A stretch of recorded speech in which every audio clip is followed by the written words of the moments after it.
Okay, why don't we get started?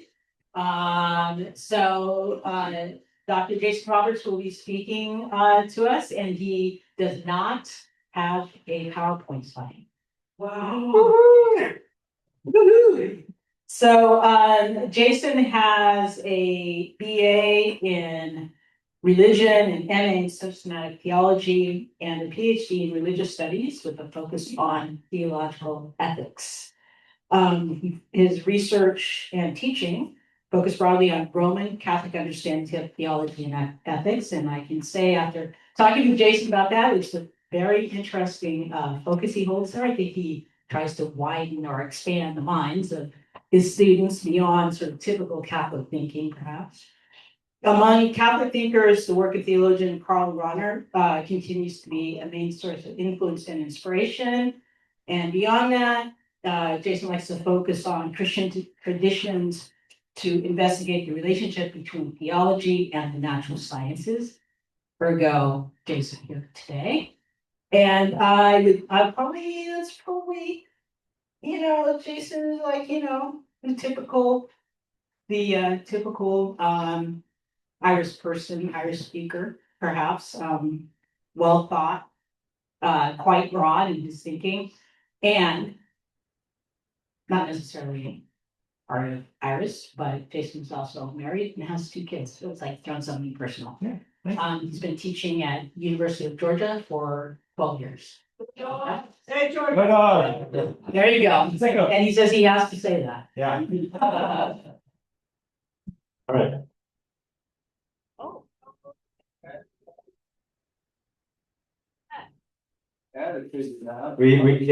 It was perfect before. There were no gremlins, we promise. You know what that is? That's your energy.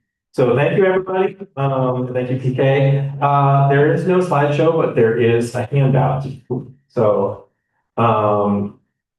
if you want to start where I'm starting and start with the outline, you can look at the rest later. And there's some discussion questions on the back because we started a little. If you notice, the first four more appropriate for your world building thing. But I definitely want to leave a little.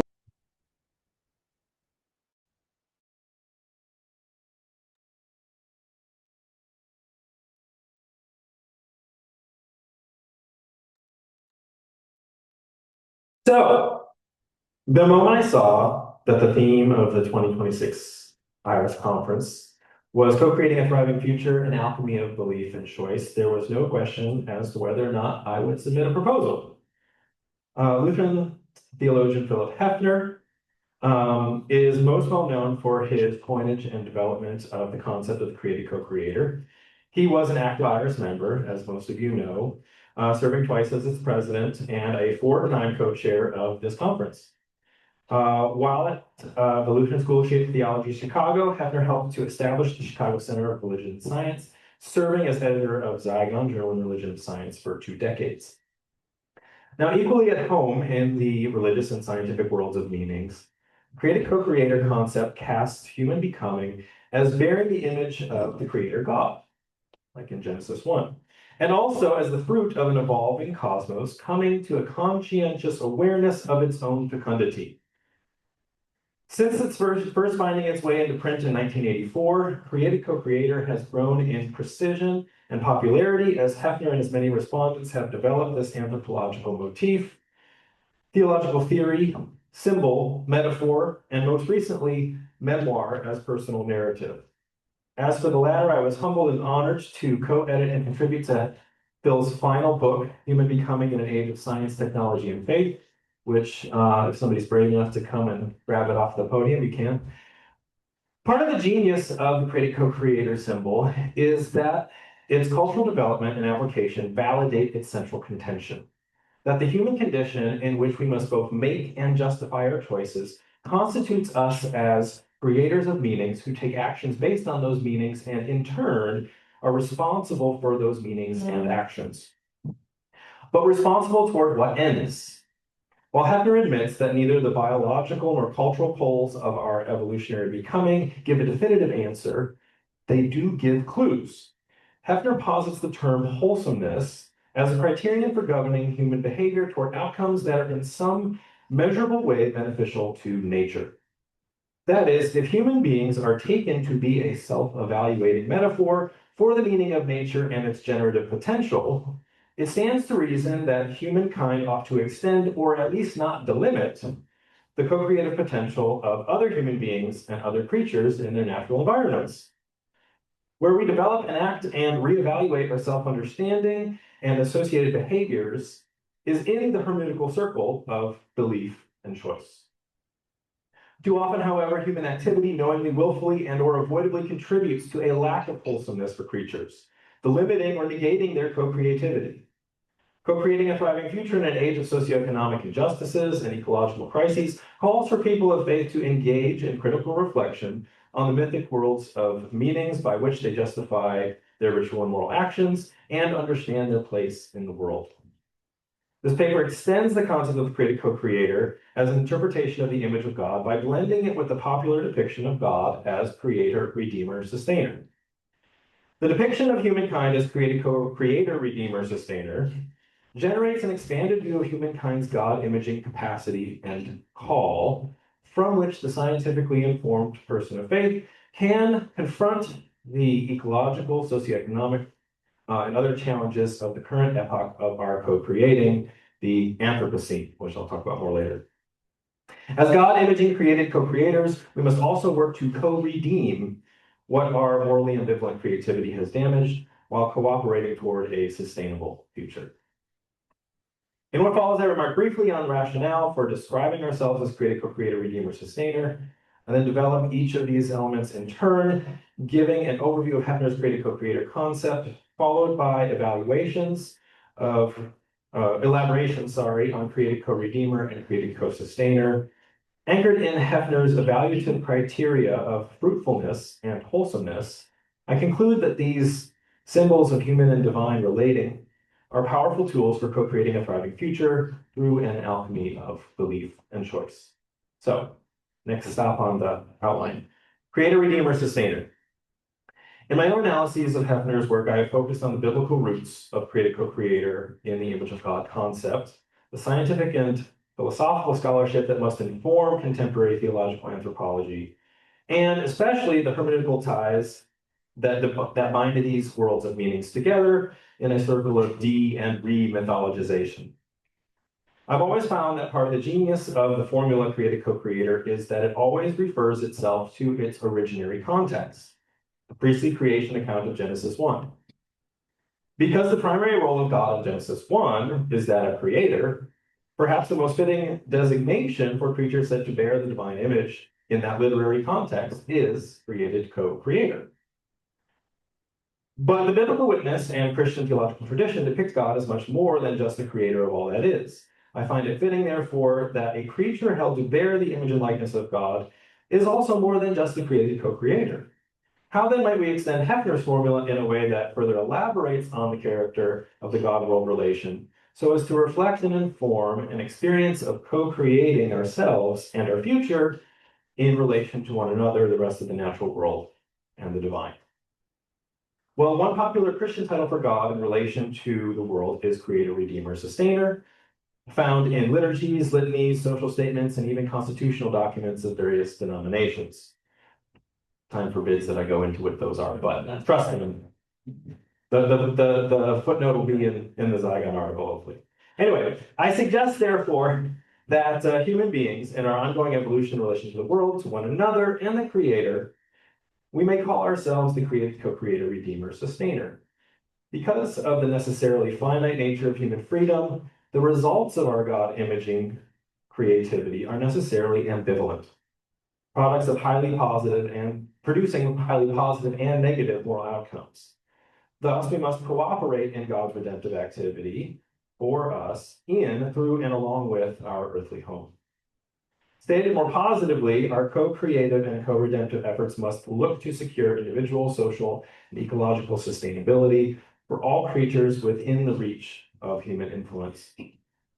In a word, the addition of co-redeemer and co-sustainer to created co-creator captures the moral thrust of Hefner's many musings on this anthropological concept, that our co-creating ought to be oriented toward discerning, describing, promoting, and producing what he has called wholesomeness.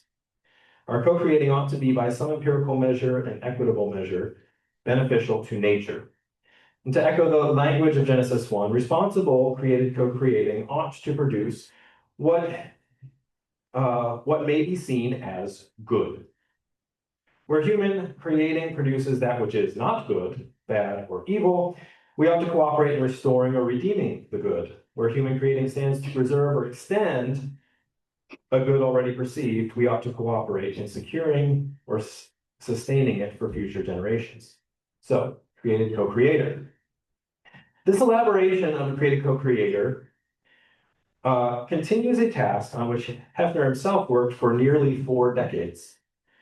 In several later monographs and many shorter works, and you can see some of those works listed on the back of the handout, he developed created co-creator as theological theory rooted in the image of God concept, as symbol and metaphor for the significance of humankind's emergence in the world of nature, as personal narrative or memoir of human becoming, and in each case, testable for its fruitfulness to provide, in Hefner's words, quote, genuine knowledge of reality for the sake of our wholesome living, quote. Together, these 4 topics help to indicate how the addition of co-redeemer and co-sustainer is a natural extension of created co-creator. So the image of God and created co-creator theory. When Hefner coined the term created co-creator in 1984, it was in the context of a dogmatic exposition of the Christian doctrine of creation in general and the doctrine of the image of God in particular. It was basically a seminary textbook. He states plainly, quote, we suggest that this co-creatorhood is what it means to be in the image of God, end quote. He elaborates this assertion with the claim that, quote, God's creating is the norm for human co-creating. Not in the sense that Homo sapiens is to equate its activity with God's, but rather in the sense that human activity is perverse if it does not finally qualify as participation in an extension of God's primordial will for creation, end quote. When the human factor, evolution, culture, and religion came out in 1993, the term which came to encapsulate the crux of, quote, God's primordial will for creation, end quote, for Hefner, is wholesomeness. Today, this monograph, The Human Factor, is the most lengthy and systematic treatment of created co-creator as a testable theological theory within the procedural framework set forth by philosopher of science, Imre Lakatos.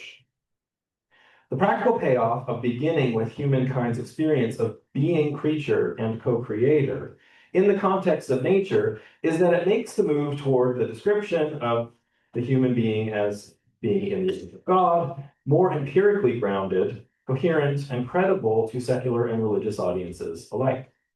Created co-creator is testable both inside and outside a religious framework as a descriptor of the way things really are and what really is, to use his words. So, created co-creator as symbol and metaphor.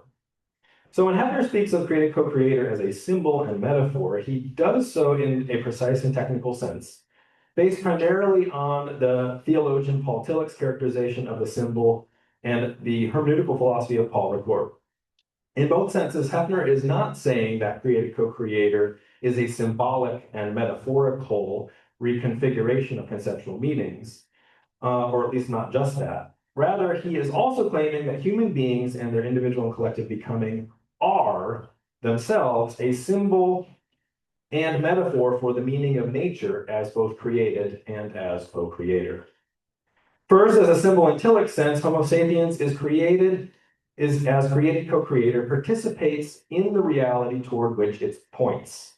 That is, nature's creativity and God's by extension. Second, as a symbol in Ricoeur's sense, created co-creator, the concept that is, allows us to look back on and live out of biblical myth symbols like the image of God, knowledge of good and evil, etc., in faithful but contemporized and ever revisable ways. That is, we read, hear, and act within a second naivete, to use Ricoeur's term.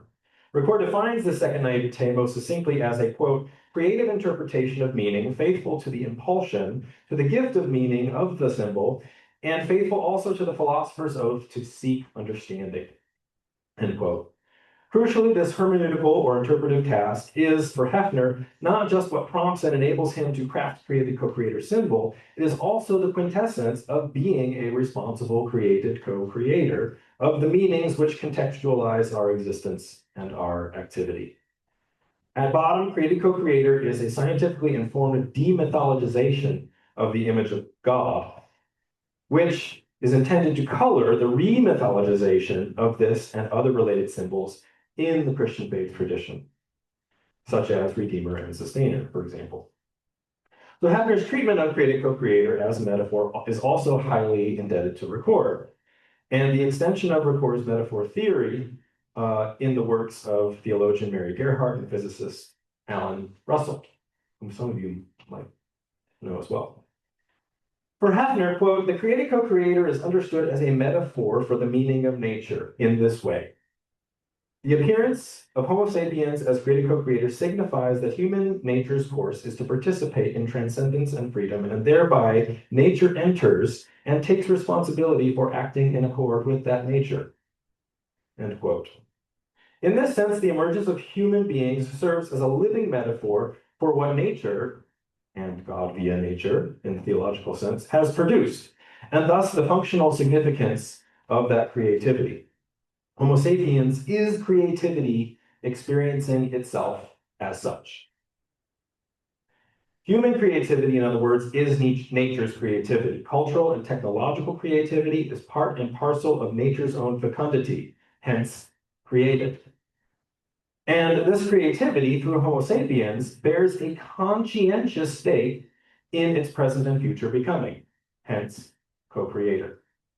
So the created co-creator as memoirist. Hefner's final book was not a memoir in the traditional sense.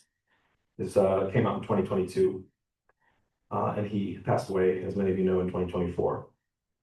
It doesn't narrate any particular period or set of experiences in his own life, yet in his first chapter, he implies that created co-creator concept is part of his own memoir, and that what human beings discover and discern themselves to be in their becoming is also the stuff of memoir. Quote, what kind of venture is it that describes them, that describes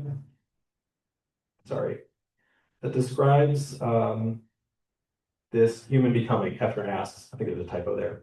More and more, he says, I have come to think in terms of memoir. In this book, I am providing material for my own memoir. We are all writing our memoirs, end quote. Taking cues from feminist critic and journalist Vivian Gornick, he characterizes memoir as a kind of creative, narrative nonfiction that transcends the more wholly descriptive functions of journalism or science writing, on the one hand, and the often confessional or self-absorbed tone of autobiography. By contrast, memoir seeks to describe and make sense of a situation through a reflective exercise of self-description and self-discovery, in which the memory, identity, and legacy of the memoirist are woven together. In this sense, memoir, therefore, is personal narrative. In writing a personal narrative, the memoirist never has impeccable or omniscient perspective. As creative co-creators, Hefner reminds us that memoirists are vulnerable and ambivalent, always working with fragments in an attempt to make meaning of our situation. Adding my own fragments gleaned from the Christian tradition, I've proposed co-redeemer and co-sustainer as intellectually and morally fruitful ways to make my own contributions to the memoir of the creative co-creator. So creative co-creator as intellectually and morally fruitful.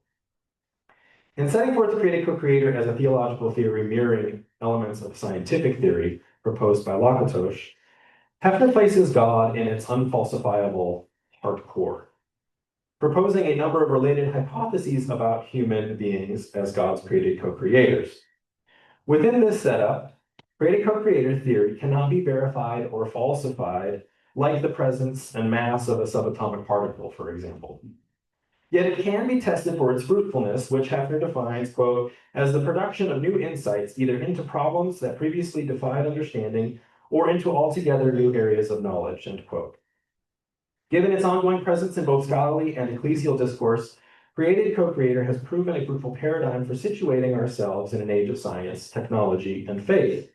As an elaboration of the image of God's symbol, created co-creator has made good on what Paul Ricoeur calls the wager that the symbol will allow for increased, irreplaceable, and irreducible intelligibility, power of reflection, coherent discourse, and the power to raise up or to illuminate or give order to a region of human experience.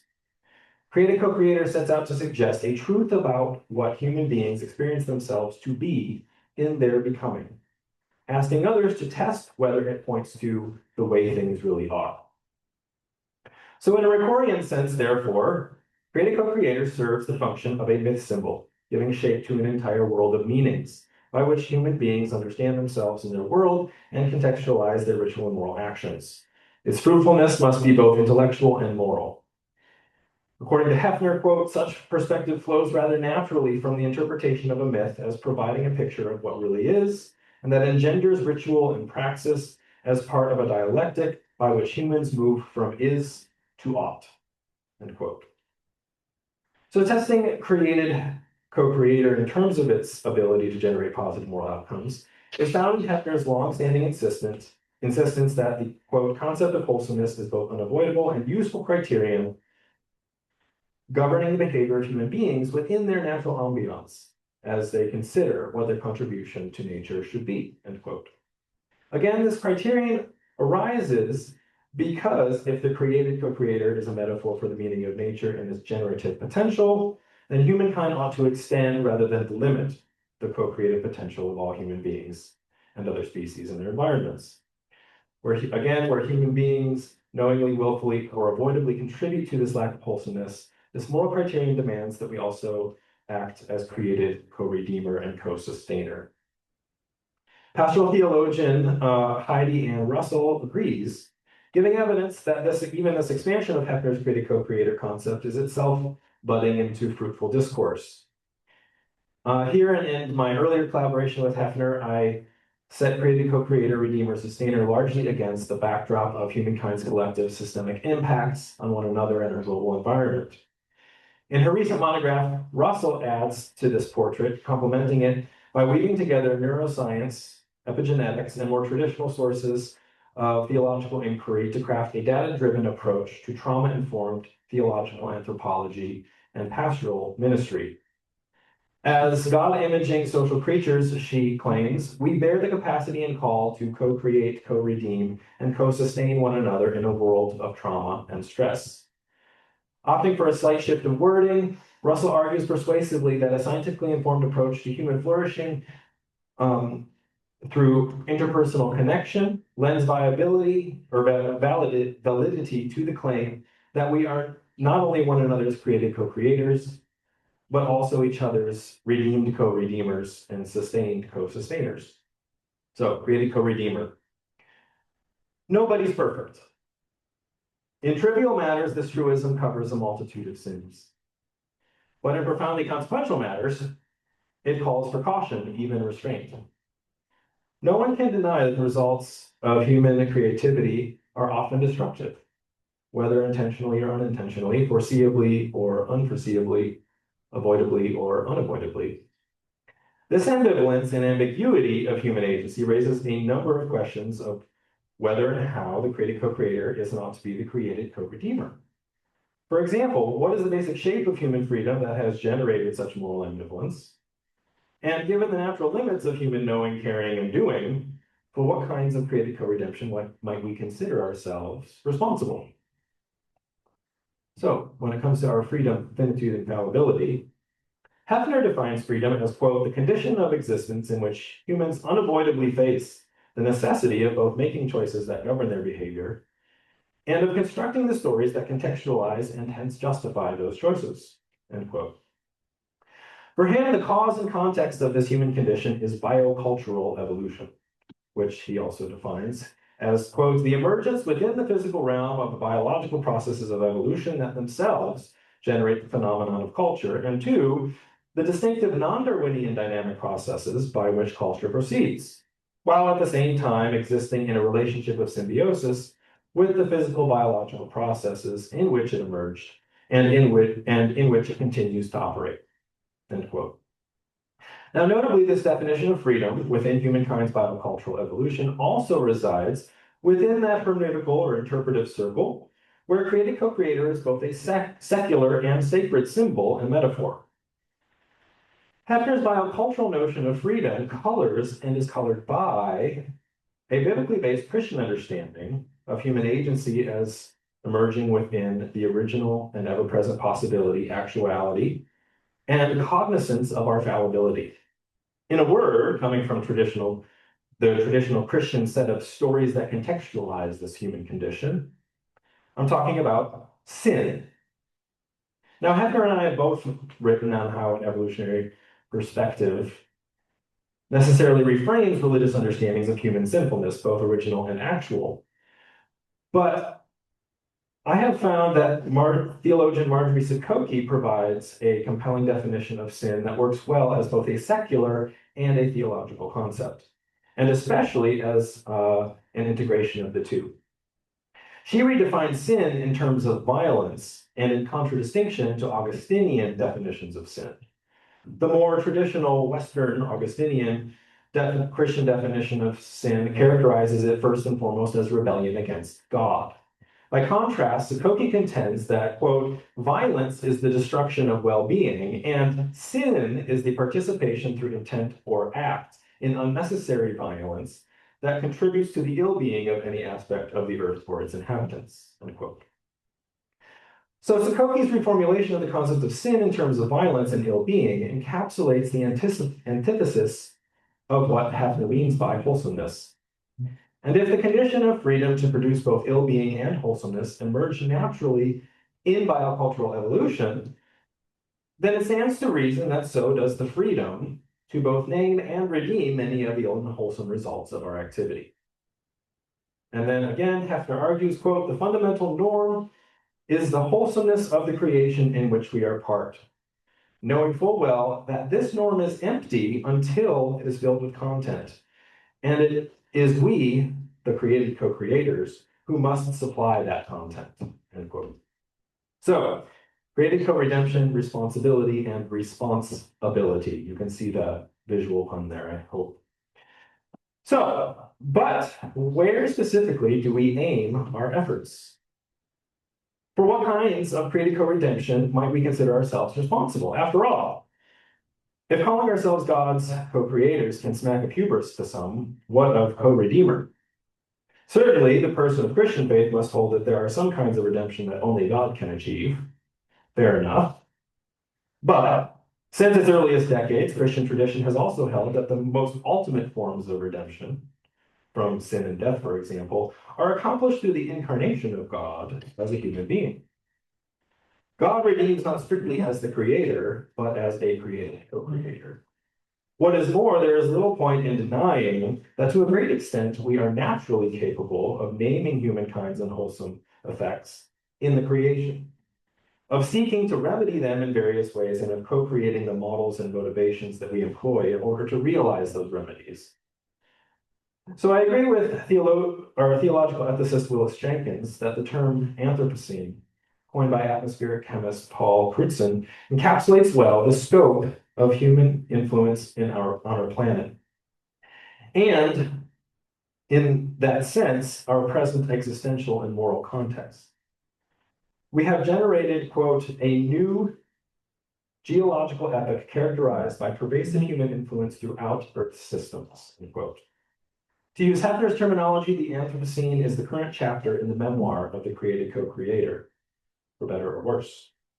Unfortunately, the current state of our legacy leaves much to be desired on both socioeconomic and ecological fronts. To name a few statistics, about 10% of the world's population lives in extreme poverty, meaning less than $3 a day, while 1% of the population controls about 37% of the world's wealth by conservative estimates. The bottom half of the population controls just 2%. Around a fifth of the world's consumable food goes to waste, with more in our own country, almost double that. While billions around the world struggle to access adequate amounts of quality food and safe drinking water. Our garbage is everywhere, with microplastics being found from the deepest stretches of the ocean to snowfall on the highest mountain peaks.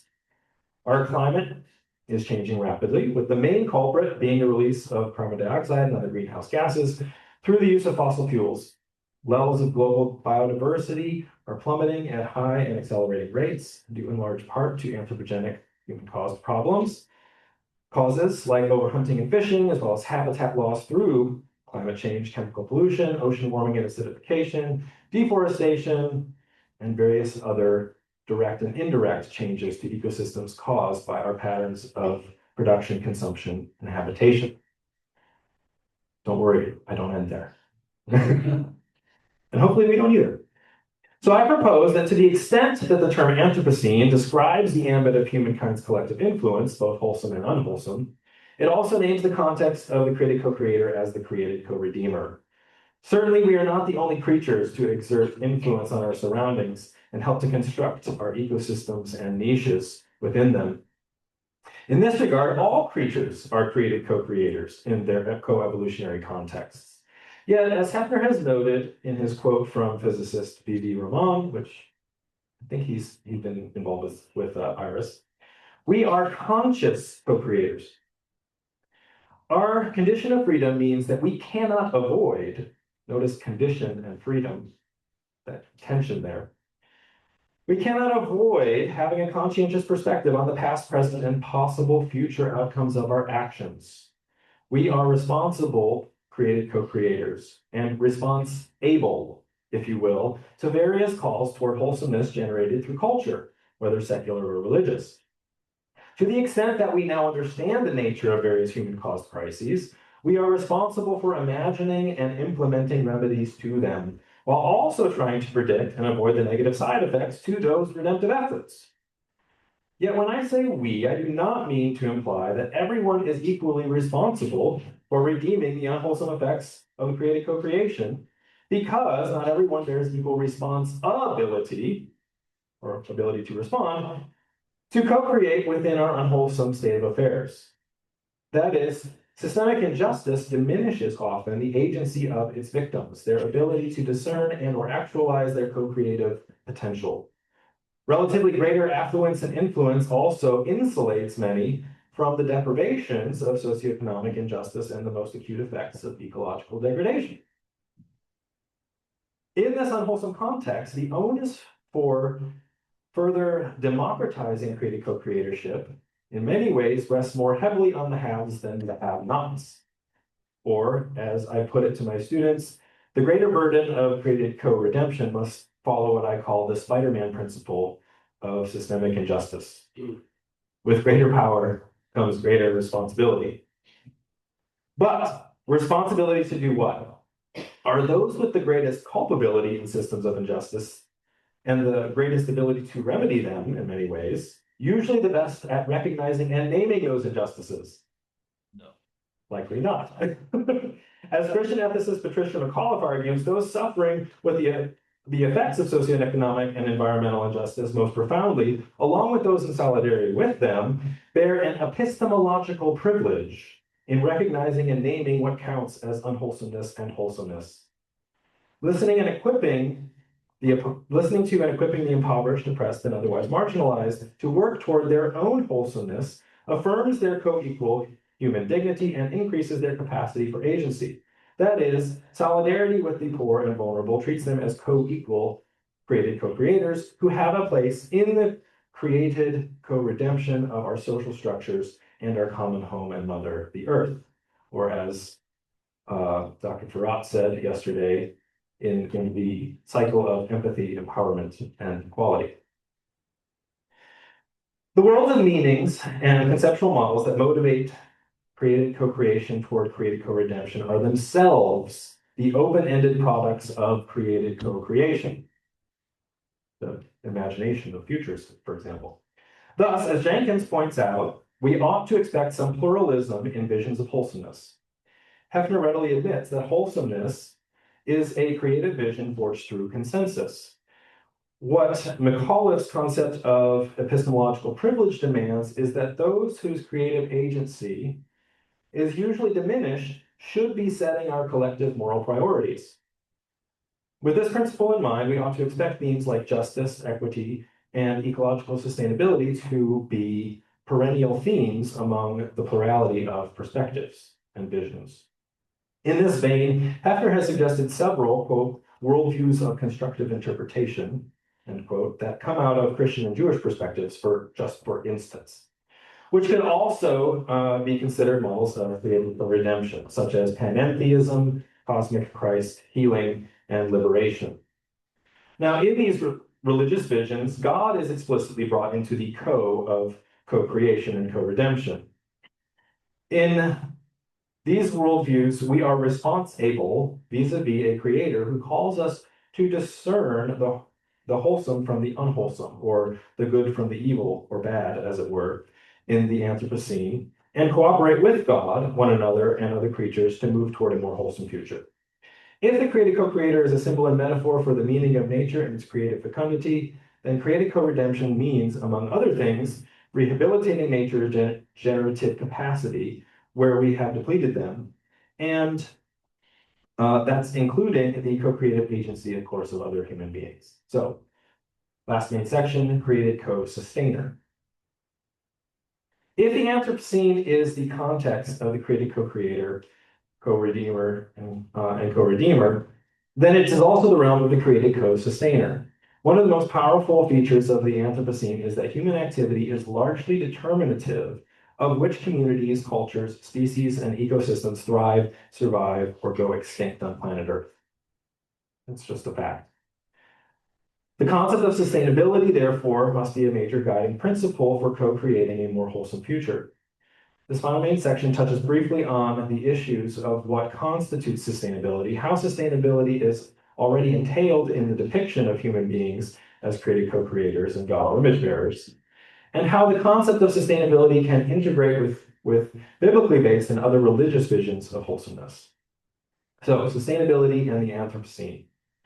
The idea that global sustainability is a human concern has arisen, especially with the post-industrial realization that our finite planet presents limits to human consumption, production, and proliferation. In this vein, one of the most popular definitions of sustainability places the concept within the context of post-industrial development.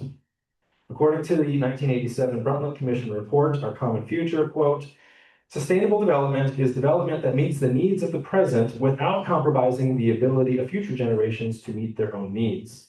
It contains within it two key concepts: the concept of needs, in particular the essential needs of the world's poor, to which overriding priority should be given, and the idea of limitations imposed by the state of technology and social organization on the environment's ability to meet present and future needs, end quote.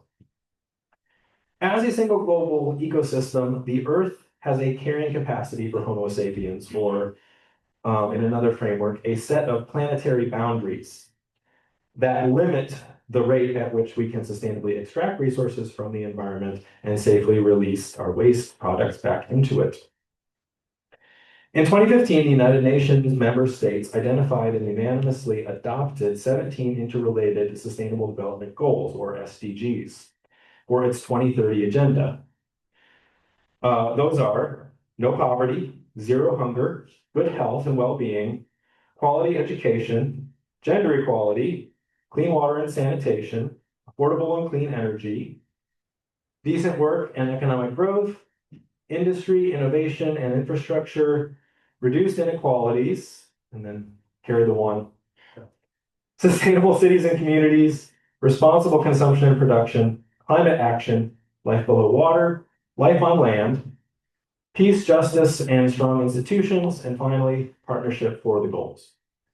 Now, those would be easy for you to, easy stuff, right? Those would be good to have on a slide, but the UN SDGs are very easy to look up. To make things a bit simpler, these 17 facets of sustainable development are commonly grouped into three interrelated spheres: economy, society, and environmental ecology. Have any of you heard those before? Okay.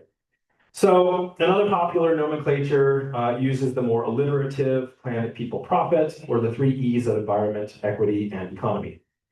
This grouping is known as the triple bottom line of sustainability, and it guides various modes of understanding, promoting, and producing sustainable development. On the one hand, the 17 UN SDGs seem like a robust framework for co-creating a thriving future. On the other hand, competition, conflicts, and crises within and among some of the most powerful member states, like the United States, have left little political and economic will for multilateral cooperation toward SDG targets. The UN Sustainable Development Goals Report 2025 laments that out of 139 of a total of 169 targets that are measurable against their 2015 baseline, quote, only 35% show adequate progress, 18% are on track, and 17% are making moderate progress. In contrast, 48% of targets show insufficient progress, including 31% with only marginal gains and 17% with no progress at all. Most concerning, 18% of targets have regressed below 2015 baseline levels, end quote. The UN's High-Level Political Forum on Sustainable Development, or HLPF, is meeting next month, July, and that will help to determine the fate of the SDGs beyond 2030. So we'll see if this model continues or not. The ease with which some of the most wealthy and powerful among the supposedly united nations can place perceived self-interest above the present and future needs of people and species around the world is a powerful reminder that, one, created co-creators are morally ambiguous, and two, that our institutions can amplify both goods and ills. Philosophical and theological ethicist Gregory R. Peterson, some of you might know him as well, developed Hefner's created co-created concept in an analysis of institutions as what he calls technologies of agreement, that we co-create and through which we co-create the models and means by which we exert influence in various spheres, political, cultural, economic, ecological, etc. Leveraging the in co-creating a thriving future will require the ongoing co-creation, redemption, and sustainability of robust, accountable institutions with a just and wholesome sense of epistemological privilege. So, sustainability, hope, and the alchemy of belief and choice. Given current trends in the areas of environmental, social, and economic sustainability, where does one draw hope for co-creating a thriving future? At the University of Georgia, I co-facilitate a faculty learning community, or FLC, focused on teaching sustainability-related curriculum across various disciplines. We often discuss ways to foster hope among ourselves and our students, as well as the nature of hope itself, in contrast with both pessimism and optimism. That is, while hope cannot resign itself to the inevitability of doom-filled predictions, it also cannot trust that everything will simply turn out well in the end. Hope requires both a co-created vision of a thriving, wholesome future and doing one's part to bring it to fruition. Hope, in other words, is an alchemy of belief and choice. In Christianity, the concept of hope looms large. It is a theological virtue, a sign and means of divine grace at work within and among human beings. That's a pretty Catholic definition, I would say. As such, in many religious visions of a thriving future, God is part of the co-creator, redeemer, sustainer. For Hefner, this theological roots us in transcendence, as he puts it, an ultimate form of belonging, solidarity, and accountability, which grounds those same connections that we have to ourselves, among ourselves, and to the rest of the created natural order.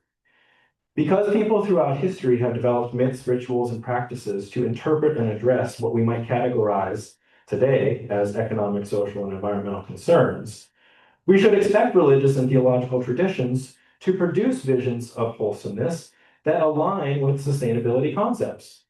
For example, I've noted elsewhere that the Abrahamic promise of land, descendants, and blessing in Genesis 12 correlates strongly with the triple bottom line of environmental, social, and economic sustainability.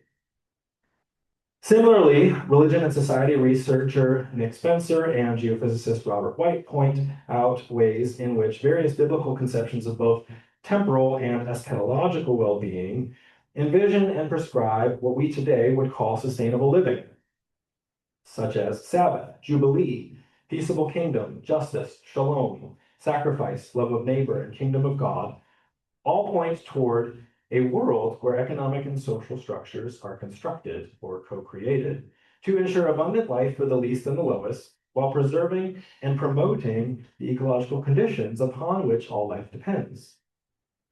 At the same time, I think that Willis Jenkins is right to note that these biblical and other religious symbols are not naturally a part of the largely secular social imaginary in which the concerns associated with sustainability and the Anthropocene chiefly operate. Thus, he argues, Christian ethics needs a, quote, theology in which inventing responses to sustainability problems counts as a central practice of faith, end quote, in conjunction with a pragmatic strategy by which people of faith, quote, interpret difficult social problems in relation to communities already creating live strategies of response, end quote. And I think Hefner's concept of the created co-creator and its elaboration in co-redeemer and co-sustainer make room for both exhortations. So conclusion. While the concepts of the created co-creator and the created co-redeemer sustainer find their first home in Christian theological anthropology and the interpretation of the image of God, they are also able to state without direct theological reference that we can be understood wholly as nature's creativity come to awareness of itself in a condition of freedom. Echoing Jenkins's advice for communities of faith looking to co-create a thriving future in the Anthropocene, my primary aim in describing Homo sapiens as created co-creator, redeemer, sustainer is not to suggest a symbol by which people of faith can evangelize or remythologize an increasingly pluralistic and secular world of meanings. Rather, I seek to offer a fruitful framework for communities of faith to hear anew the symbols of their own worlds of meanings in ways that meet the existential and ethical challenges of the present and future. I aim, in Hefner's words, to continue, quote, the constructive work that awaits the theologian and philosopher in fulfilling the task that Paul Ricoeur set before us, to transport the traditional symbols, where they are important vessels of information for us, into the realm of contemporary second naivete experience, and enable them to coalesce with our experience to provide genuine knowledge of reality for the sake of our wholesome living, end quote. In this presentation, I've outlined my reasons for expanding the created co-creator concept, certainly not to replace it, but in hopes of showcasing its fruitfulness in various ways. As testament to its power to foster discourse, many more scholars, teachers, and preachers have engaged with the concept than the few cited here. As theological theory, symbol, and metaphor for the meaning of human becoming, created co-creator begs to be tested over and over for its explanatory power. As a concept whose referent is subjected to the pragmatic criterion of wholesomeness, human beings must hold ourselves accountable to the moral visions we co-create. In the current chapter of humankind's memoir, Our Journey of Self-Discovery and Self-Definition, I've suggested that the addition of co-redeemer and co-sustainer to created co-creator can aid in addressing the human-caused crises of the Anthropocene in the spheres of ecological, social, and economic sustainability. We have our work cut out for us, but with Bill Hefner's help, I plan to do my part to co-create a thriving future. Thank you.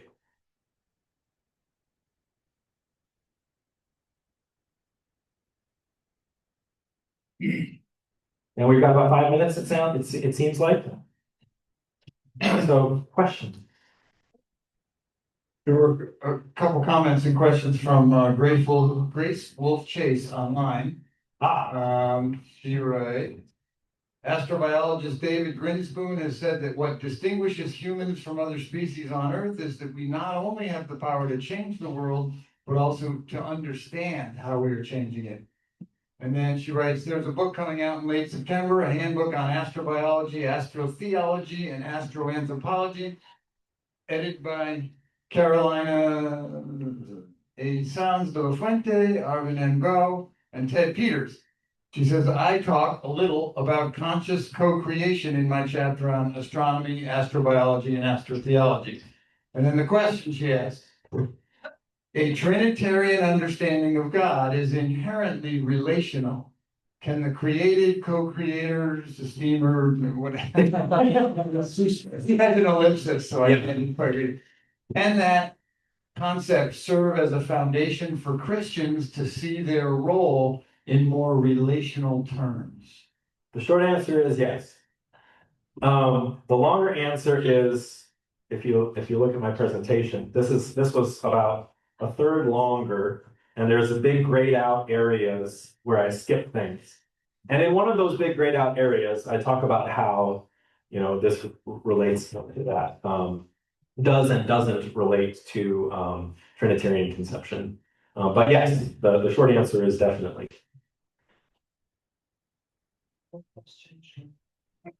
Hello, how do you see the co-redeemer? You mentioned from sin and death, but some of us, we don't need to be redeemed from that in our Sure. secular. How do you see that as relevant to more secular tradition? Great question. So again, kind of as I mentioned at the end, because for those traditions and communities that are already thinking in those terms, I think this reframing can help them also to reframe those things. So for example, in Heidi Russell's book, she talks about how we really do, in literal ways, not in sort of eschatological, those kind of future ways, redeem one another from sin and death, from the effects of sin, from generational trauma, from the effects of socioeconomic injustice. And in those ways, our actions redeem one another from sin and death in a very tangible, here and now, kingdom of God sense. Thank you very much. Okay, Connie, because you are here, may I invite you to go up to Jason over a meal or. That's fine, yeah.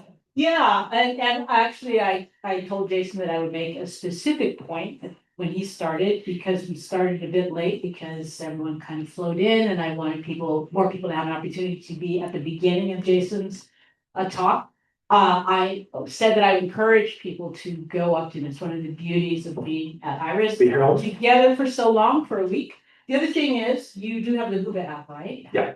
All right, so I would also say that anyone online, if you'd like to engage Jason. And I would love to have that reference, yeah. Yep, that's a way to continue the conversation.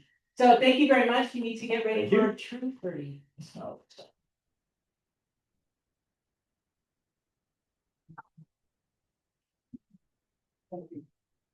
Okay, so you're all set with the gate.